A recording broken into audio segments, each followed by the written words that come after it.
Viewers, welcome back to my channel. ఇంకా మన channel ఎవరైతే సబ్స్క్రైబ్ చేసుకోలేదో ప్లీజ్ సబ్స్క్రైబ్ చేసుకోండి. ఈరోజు ఆంధ్ర స్టైల్లో ఉలవ కట్టుని ఎలా చేసుకోవాలో చూసేద్దాం.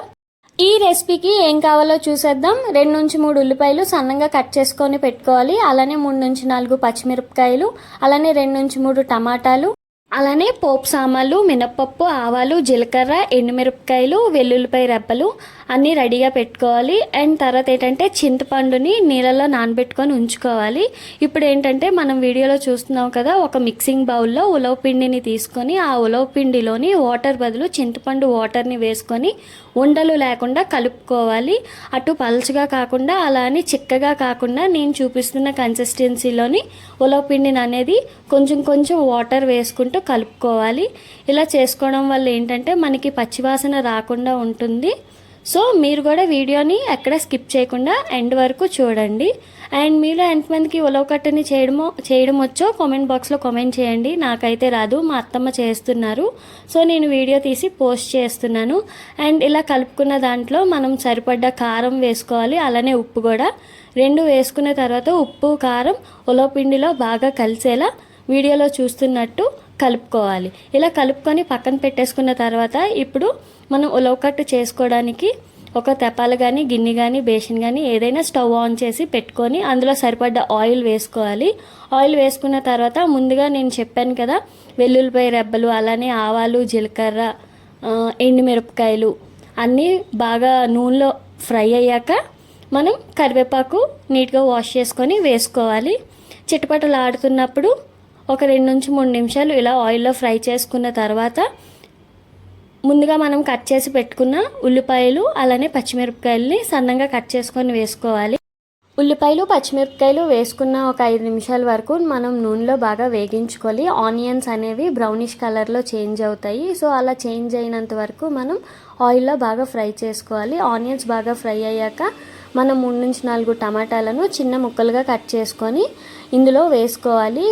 టమాటాలు పచ్చివాసన పోయినంత వరకు మనం నూనెలో బాగా మగ్గించుకోవాలి. సో అప్పుడు టేస్ట్ అనేది బాగుంటుంది.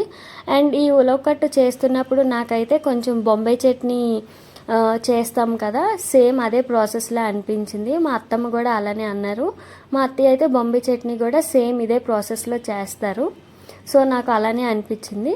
బట్ ఉలవ కట్టు చాలా మంచిది. ఉలవలు మన హెల్త్కి చాలా మంచిదంట. నాకైతే ఇష్టం ఉండదు ఉలవ కట్టు, బట్ తిన్నాను ఈసారి చేసినప్పుడు మాత్రం చాలా బాగుంది. అండ్ టమాటీలు అయితే ఇప్పుడు బాగా మగ్గిపోయి, సో కొంచెం పసుపు అయితే వేసుకోవాలి.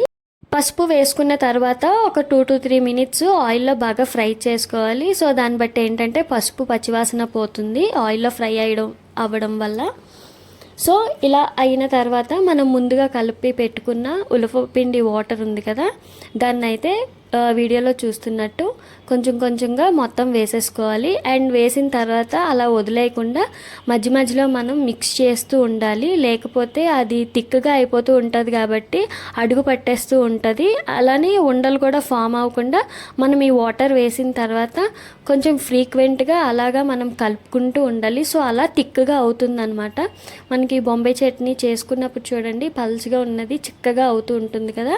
సో ఇలా వాటర్లా ఉన్నది ఏంటంటే అలా వేడికి చిక్కగా అవుతుంది. సో ఏంటంటే 2 to 3 మినిట్స్కి గ్యాప్లో మనం అలా గరిటతో మిక్స్ చేసుకుంటూ ఉండాలన్నమాట. సో ఇలా ఉలవ కట్ అనేది రెడీ అయిపోతుంది. చూసారా, థిక్గా ఫామ్ అయింది. చాలా సింపుల్. సో మీరు కూడా ట్రై చేయండి, హెల్దీ రెసిపీ. అలానే మరిన్ని వీడియోస్ కోసం మన ఛానల్ అయితే సబ్స్క్రైబ్ చేసుకోండి. అండ్ నా రెసిపీ నచ్చినట్టయితే ఫ్రెండ్స్ అండ్ ఫ్యామిలీకి ప్లీజ్ షేర్ చేయండి. ద కెరియర్ సొల్యూషన్స్ వాళ్ళు మంచి జాబ్ ఆపర్చునిటీ అయితే ప్రొవైడ్ చేస్తున్నారు. జాబ్ సర్చ్లో ఉన్న వాళ్ళు ప్లీజ్ ఈ ఛానల్ అయితే విజిట్ చేసి జాబ్ ఆపర్చునిటీస్ని అయితే గ్రాప్ చేసుకోండి. అండ్ వాళ్ళ ఛానల్ లింక్ అండ్ ఇన్ఫర్మేషన్ అంతా నేను నా డిస్క్రిప్షన్లో పెడుతున్నాను. Thank you for watching. Please do like, share, comment and subscribe to our channel.